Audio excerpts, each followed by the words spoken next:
Hello everyone and welcome to Monday's reading skills. So just like we do every Monday, we are going to quickly whiz through last week's words of the day. So just to remind you, they are struggle, fierce, fortunate, imagine and confess. So pause the screen now and have a go at reading those words and maybe even see if you can pop those into a sentence as well. Now, of course, you don't need to write those down. You can just say those verbally. So have a go at doing that now. Right, let's just whiz through those words then. So the first word was struggle. If you struggle to do something, you try hard to do it, even though other people or things may be making it difficult for you to succeed. So Gemma struggled to find her coat and wellies. Okay. The next word was fierce. A fierce animal or person is very aggressive or angry. The gorilla looked fierce, yet he had kind eyes. The next word was fortunate. If you say that someone or something is fortunate, you mean that they are lucky.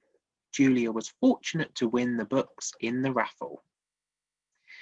Imagine. If you imagine something, you think about it and your mind forms a picture or idea of it. The children tried to imagine the wolf hiding in Grandma's house. And confess. If someone confesses to doing something wrong, they admit that they did it. Roger confessed to hiding the rubber. Okay, so that was last week's words. Okay then, so we are continuing on. This is the last week now that we are going to be looking at the book Fantastic Mr. Fox by Roald Dahl. Now, today we're going to be looking at chapter 15. Okay, so if you have your book at home, you are more than welcome to read along. And then we are going to be answering one retrieval question, one inference question, and one explain question. Okay, so if you're reading along, grab your book now. If you don't happen to have it with you or you don't have a copy, that is absolutely fine. I do have it on the screen as well. Now, as we go through each of the pages, it would be really nice if you could pause the screen and have a go at reading it first. Then you can unpause and I will read it with you. Okay, so here we go. Mr. Fox examined the wall carefully. He saw that the cement between the bricks was old and crumbly, so he loosened a brick without much trouble and pulled it away. Suddenly, out from the hole where the brick had been, there popped a small, sharp face with whiskers. Go away, it snapped. You can't come in here, it's private. Good Lord, said Badger, it's Rat. You saucy beast, said Mr. Fox. I should have guessed that we'd find you down here somewhere. Go away, shrieked Mr. Rat. Go on, beat it. This is my private pitch. Shut up, said Mr. Fox. I will not shut up, shrieked Rat. This is my place. I got here first. Mr. Fox gave a brilliant smile, flashing his white teeth. My dear Rat, he said softly, I'm a hungry fellow, and if you don't hop it quickly, I shall eat you up in one gulp. That did it. Rat popped back fast out of sight. Mr. Fox laughed and began pulling more bricks out of the wall. When he had made a biggish hole, he crept through it. Badger, the smallest fox, followed him in. They found themselves in a vast, damp, gloomy cellar. This is it, cried Mr. Fox. This is what? Said Badger. The place is empty. Where are the turkeys? Asked the smallest fox, staring into the gloom. I thought Bean was a turkey man. He is a turkey man, said Mr. Fox, but we're not after turkeys now. We've got plenty of food. Then what do we need, Dad? Take a look around, said Mr. Fox. Don't you see anything that interests you? Badger and the smallest fox peered into the half-darkness. As their eyes became accustomed to the gloom, they began to see what looked like a whole lot of big glass jars standing upon shelves around the walls. They went closer. They were jars. There were hundreds of them, and upon each of them was written the word cider. The smallest fox leaped high in the air. "Oh, Dad," he cried out, "look what we found. It's cider." "Exactly," said Mr. Fox. "Tremendous," shouted Badger. "Bean's secret cider cellar," said Mr. Fox. "But go carefully, my dears. Don't make a noise. This cellar is right underneath the farmhouse itself." "Cider," said Badger, "is especially good for badgers. We take it as medicine. One large glass 3 times a day with meals, and another at bedtime." "It will make the feast into a banquet," said Mr. Fox.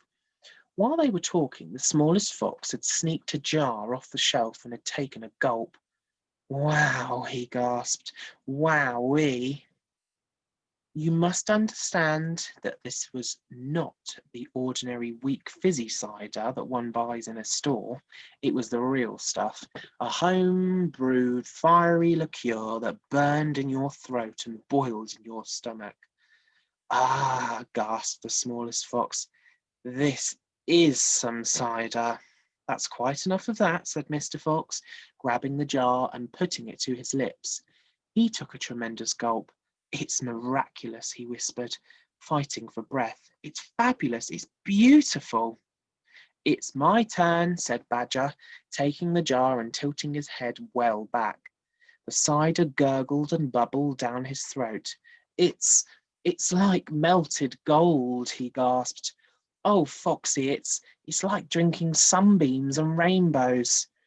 "You're poaching," shrieked Rat. "Put that down at once. There'll be none left for me." Rat was perched upon the highest shelf in the cellar, peering out from behind a huge jar.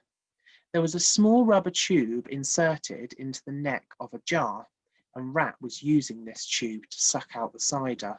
"You're drunk," said Mr. Fox. "Mind your own business," shrieked Rat. "And if you great clumsy brutes come messing about in here, we'll all be caught. Get out and leave me to sip my cider in peace." At that moment they heard a woman's voice calling out in the house above them. "Hurry up and get that cider, Mabel," the voice called. "You know Mr. Bean doesn't like to be kept waiting, especially when he's been out all night in the tent." The animals froze. They stayed absolutely still. Their ears pricked, their bodies tense. Then they heard the sound of a door being opened. The door was at the top of a flight of stone steps leading down from the house to the cellar. And now someone was starting to come down those steps. Wow, so that was chapter 15. So our questions for today then. Okay, as I said, we've got one retrieval, one inference, and we have got one prediction question. Just going to make those a little bit bigger for you. So the retrieval question is, who did Mr. Fox find in the cellar? Okay, now don't forget, you don't have to write this out. You don't have to write the question out today. Okay, because I don't want you to spend all afternoon doing it. You don't have to write the question out. However, you do need to make sure you're answering it in a full sentence. Okay, and when we answer it in a full sentence, you might say something along the lines of, Mr. Fox found, you can put your answer in there, in the cellar. Okay, so you can use that red bit to help you today. Why did he tell Mr. Fox to go away? Okay, so have a think about that one. That's an inference question. Why do you think he told Mr. Fox to go away? Now, don't forget, that's not written in the book. It won't say somewhere he told Mr. Fox to go away because, but you can use your inference knowledge and you can think, okay, why might he have told him to go away? And when you do that, you might put something along the lines of, told Mr. Fox to go away because, and you can answer that question. Finally, oh, I told a fib. It's not an explain question today, it's a predict question. Okay, who do you predict will be coming down the stairs?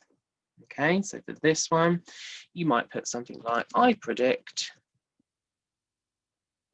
you can fill in your answer, will be coming down the stairs.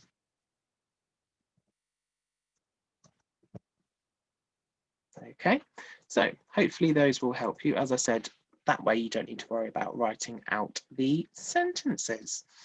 I hope you have enjoyed chapter 15, and I will see you again tomorrow, where we will just have a fluency session, like we introduced last week. So I will see you all then.